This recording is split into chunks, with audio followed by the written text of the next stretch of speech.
Chapter 7. As I walked along the Cromwell Road, I could not but be put in mind of the last occasion when I had called at Esdale's studio.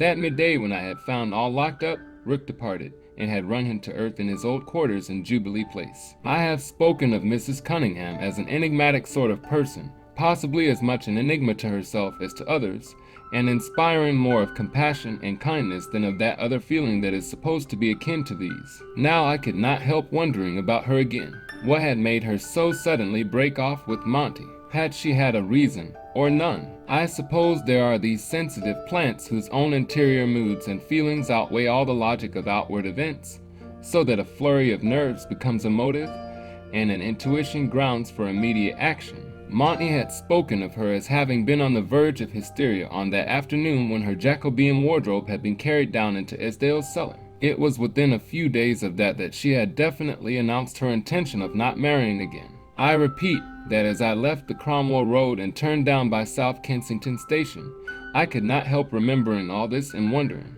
I was still wondering when I turned into Lenox Street. It was a sunny afternoon, now well on towards summer, and as I walked up the path I noticed that Esdale's grass already needed cutting. I remembered thinking how jolly it must be at Santon that afternoon. Inside, as I opened the door, I found the floor strewn with the usual clutter of leaflets and circulars, coal merchants' postcards, announcements of dairies and window cleaning firms. I turned them over and found nothing of importance among them. Then I passed to the annex and the studio. Before he had left, Esdale had evidently set the place more or less in order, but, judging from the veil of dust that lay over everything, he had made no arrangements for having his house visited in his absence. I suppose Molly's two maids had found fresh jobs by this time. The shuttering up of the French window gave the alcove a vacant and dreary sort of look, which was not improved by a slight fall of soot that had come down the chimney and lay spread out over the hearth.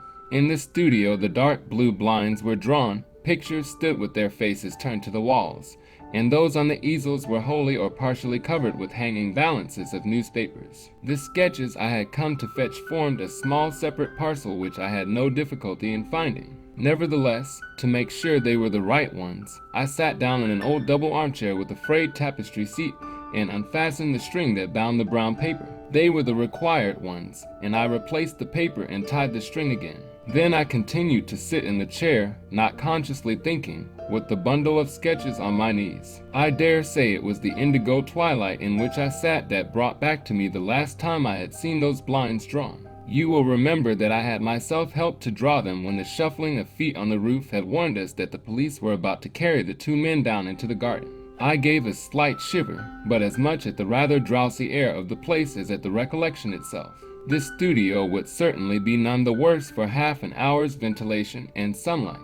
I was in no great hurry to leave. I rose from the tapestried chair, unfastened the blind cords from the cleats, and began to pull back the blinds. The first one I drew back showed me that the broken roof pane had been replaced by one of a different make of glass. I pulled back the remaining blinds, and then sought the long hook pole that was used to draw down the upper portion of the wall window. It was as I crossed to the corner where this pole stood that my foot caught on the corner of a loose rug, tripping me slightly. As I did not fall, I took no notice of this for the moment, but found the pole, pulled down the window, and let in the needed air. Only as I was replacing the pole did I notice the small round hole in the floor that the turning up of the rug had disclosed. Now there are times when one does not so much think as leap to an instantaneous conclusion. Be it a right one or a wrong one, it possesses you like a flash for the infinitesimal portion of time it endures. In this merest flash of time my eyes had flown aloft. A hole in the floor and another hole in the roof.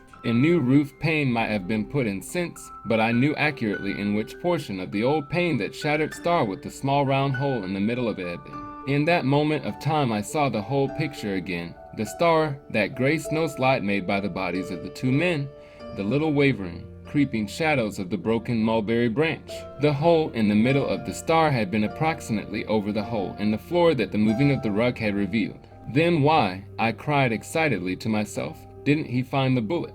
How did it come to be found in another house? If it went through the floor, it ought to have been in his cellar. If he looked, if he isn't lying. And then, in another almost simultaneous flash, could there have been two bullets? There were 7 left in the pistol. The magazine carries 8, but you can get a 9th, and if you place it in the chamber itself. All this, I say, crossed my mind in 100th part of the time it has taken you to read it. And then came the drop.